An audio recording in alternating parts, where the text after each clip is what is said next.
નવનીતભાઈ, સ્વાગત છે આપનું ફરી એક વખત અમારી સાથે વાતચીત કરવા બદલ. અને બીજી એક વાત આપની પાસેથી એ પણ જાણવી હતી નવનીતભાઈ, હમણાં એક ચર્ચાઓ ચાલી રહી છે, કદાચ આપના તરફથી પણ એ સવાલ ઉઠાવવામાં આવ્યા હતા કે જે જયરાજને અત્યારના મૂકવામાં આવ્યા છે જેલની અંદર, એ જયરાજ અત્યારના એક વીઆઈપી ટ્રીટમેન્ટ જેલની અંદર ભોગવી રહ્યા છે. આપની તરફથી એવી કોઈ પ્રતિક્રિયા આવી છે, આપ શું કહેશો તેને લઈને? હા, એ સોશિયલ મીડિયાના માધ્યમથી મને જાણવા મળ્યું છે, યુટ્યુબના ઓલાથી, કે કોઈ એમને ટાઈમ પૂરો થઈ જશે પછી કોઈ એમને ગેસ્ટ મળવા આવે છે, વિડીયો પણ બતાય છે.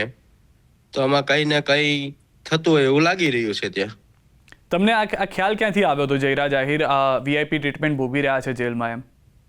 સોશિયલ મીડિયાના માધ્યમથી ને પેલા યુટ્યુબમાં વિડીયો બતાવે છે કોઈ એમને મળવા જાય છે આ ટાઈમ પછી. તો ને બીજા પછી માનો કે જો આરોપી એને છોડવા આવ્યા હતા તો એમને 8 વાગ્યા પછી કઈ છૂટા કરવામાં આવ્યા છે. તો જે એના પછી એક દિવસ પછીના દિવસે કોઈ એક આરોપીનું બીડું લઈને જાય છે, તો એમને 6 વાગ્યા પછી છોડવામાં નથી આવતા. બરોબર, તો આ એક દેખીતા એક આ ઓલું જ ગણાય ને, કાયદો બધા માટે સમાન હોવો જોઈએ, પણ એવું લાગી નથી રહ્યું. તમે એને લઈને કઈ માંગણી કરી છે, અરજી કરી છે તમે? મેં અરજી આઈજી સાહેબને મોકલી છે, ડીઆઈજી સાહેબને, કે આ બાબતે તપાસ થાય, જે કાંઈ આમાં ચાલતું હોય તો કાયદો બધાની માટે સમાન છે, બરોબર, તો કોઈને પક્ષાપક્ષી ન કરે. અને એમના તરફથી કઈ રિપ્લાય આવ્યો કે જવાબ આપવામાં આવ્યો? ના, હજુ મેં ગઈકાલે જ ફરિયાદ આપી છે. અચ્છા નવનીતભાઈ, એક એવી વાત પણ છે કે થોડા સમયની અંદર તેમના તરફથી, જેમ આપણે કીધું કે પેલા 8 આરોપીઓ હતા, તેમ આ પણ આરોપી જામીન માટેની અરજી કરવાના છે અને તેનું પણ કદાચ કંઈક કોર્ટ તરફથી કહેવામાં આવશે. આપના તરફથી અથવા આપના વકીલ તરફથી શું સ્ટેન્ડ હશે તેને લઈને? અમારી રીતે તો અમારી તૈયારી છે જ, બરોબર. અહીંયા માનો કે કોર્ટનો હુકમ હશે એ તો જે કાંઈ એમને યોગ્ય લાગે નિર્ણય આવતો હોય છે. કાયદાકીય રીતે જે લડત લડવી પડશે, અમારા વકીલો ઓલરેડી તૈયાર છે, અમારી ટીમ. અને એસઆઈટી વારંવાર આપણે પણ પહેલા વાત થઈ હતી કે એસઆઈટી જે છે તે અન્ય આરોપીઓની પણ પૂછપરછ કરી રહી છે, અન્ય આરોપીઓને પકડવાની વાત છે. ક્યાં પહોંચી છે તપાસ? તમને કોઈ જાણકારી? ના, હજુ હમણાંથી તો કંઈ આવ્યું નથી, પણ તપાસ ચાલુ છે, એવા સમાચાર છે. આપણે છેલ્લી વખત વાત થઈ ત્યારે કહેતા હતા કે તમારા ગામના કેટલાક લોકો જે મુખબીરી કરી હતી, કદાચ એમની પૂછપરછ થઈ હતી, એ કેસમાં કોઈ આગળ તપાસમાં જાણકારી? ના, હજુ કઈ શું જાણકારી આવી નથી. અને આપણે વાત થઈ તે પ્રમાણે કે 100% હજી પૂરું નથી થયું, હજી 40% બાકી છે. એ 40% વાળું જે કામ છે એ આગળ વધ્યું છે? કોણ કોણ લોકો છે હજી બાકી? હજુ કાંઈ માનો કે મને કોઈ જો આરોપીઓ ઓળખતા નહોતા, બરોબર, તો મારા સુધી આરોપી પહોંચ્યા કેમ? ને મારા દીકરાનું ટ્રેક્ટર ઉભું રાખે છે, તો મારા દીકરાને પણ એ આરોપીઓ ઓળખતા નહોતા, બરોબર, તો મારા દીકરાની ઓળખાણ આપી કોણે? એ બધી તપાસ બાકી જ છે. અને આ બધી વાત તમે 19 જાન્યુઆરી જ્યારે એસઆઈટી પાસે ગયા ત્યારે કરી હતી? હા, ત્યાં લખાવેલું જ છે. અને એસઆઈટી તરફથી કીધું હતું કે આ મુદ્દે પણ તપાસ થશે? હા, તપાસ ચાલુ છે હજુ. અચ્છા. અને બીજી એક વાત એ પણ હતી, તમે હમણાં એક કાર્યક્રમમાં ગયા હતા જે આખું કોળી સમાજનું સંમેલન થયું હતું, આપની પણ આગતા સ્વાગતા થઈ, આપ પણ ત્યાં આગળ ઉપસ્થિત હતા. એ જે આખું સંમેલન હતું, મુખ્ય ઉદ્દેશ શું રહ્યો, કેટલું સફળ માની રહ્યા છો, શું મુખ્ય ઉદ્દેશ સાથે આગળ વધ્યું સંમેલન? અમારું પહેલેથી જ હતું કે જે અમને ન્યાય નહોતો મળતો, એના માટે અમે સંમેલનનું આયોજન કર્યું હતું. અને પ્લસ પછી અમારા જે આગેવાનો છે એમને સાથ ને સહકાર સમાજને જે આપ્યો છે, સરકારશ્રીનો આભાર માનવાનો હતો, બરોબર. સરકારશ્રીનો આભાર માન્યો છે, અમારા આગેવાનોનો આભાર માન્યો છે, એ બાબતની અમારી ન્યાય સભા હતી. નવનીતભાઈ, કેટલાક જે રીતે યુટ્યુબના આપણે ઉલ્લેખ કર્યો તો સોશિયલ મીડિયામાં એવો પણ આક્ષેપ પ્રત્યાક્ષેપ શરૂ થઈ ગયો કે આ એક રાજકીય સંમેલન થઈ ગયું હતું, ત્યાં આગળ રાજકીય માહોલ ઉભો કરવામાં આવ્યો હતો. આપનું શું માનવું છે?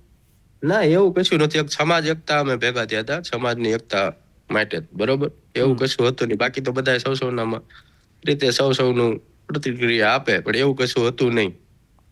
નવનીતભાઈ હંમેશા ન્યાયની વાત કરી છે, ન્યાય તેમને મળતો રહ્યો, પરંતુ સોશિયલ મીડિયામાં એવી પણ ચર્ચા થઈ કે નવનીતભાઈના ચહેરાની સાથે કેટલાક લોકો રાજકીય લાભ લેવા માંગી રહ્યા છે. આપને લાગ્યું એવું કંઈ? ના, એવો હું કોઈ લાભ લેવા દેશે નહીં, બરોબર ને. મારે કોઈને એવો લાભ આપવો નથી. મારે સમાજની એકતા જોઈએ છે ને, સમાજ એકતા રાખે. કેટલાક એવા ફેસબુકના લાઈવ વિડીયોઝ કદાચ તમારા પણ ધ્યાનમાં આવ્યા હશે કે જેમાં એકાદ બે વ્યક્તિ આપના સમાજના આવ્યા, તેઓએ કહ્યું કે અમને બોલવા દેવામાં ના આવ્યા અથવા તો બોલવા નથી દીધા. ખુદ નવનીતભાઈ પણ નથી બોલ્યા, એ વાત અલગ રહી, પરંતુ તેઓને પણ બોલવા દેવામાં નથી આવ્યા અને એ મુદ્દો રાજકીય રીતે ઊભો કરવામાં આવ્યો. આપની કોઈ પ્રતિક્રિયા એને લઈને? ના, એવો ટાઈમ લિમિટ અમારે ઓછો હતો અને જે કાંઈ અમારા વક્તાઓ, જે કાંઈ આયોજકો હતા એને અમે પહેલેથી લિમિટેડ જ રાખ્યું કે મહેમાનો કે કોઈ એવા આગેવાનો આવે તો વધારે પડતું આપણે નથી કરવું. જ્યારે કરવાનું થશે ત્યારે અમારે બગદાણા મોટું સંમેલન કરવાનું છે, ત્યારે બધા વક્તાઓને સાંભળવામાં આવશે.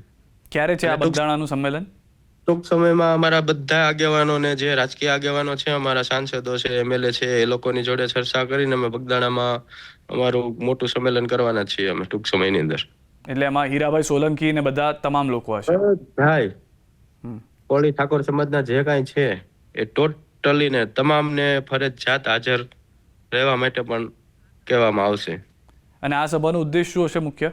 એ સભાનો ઉદ્દેશ એ છે કે સમાજના જે અમુક દૂષણો હોય, કોઈ અમુક જે નિયમો અમારે કરવાના હોય છે સમાજ લેવલના, એ નિયમો અને અન્ય કોઈ માણસો અમારી જેમ પીડાતા હોય તો એના માટે પણ થોડી ચર્ચા કરશું કે આ મારી જેમ કોઈ પીડિત વ્યક્તિ હોય તો એમની માટે કાંઈ રજૂઆત કરવી પડે તો રજૂઆત આગળ અમે કરશું.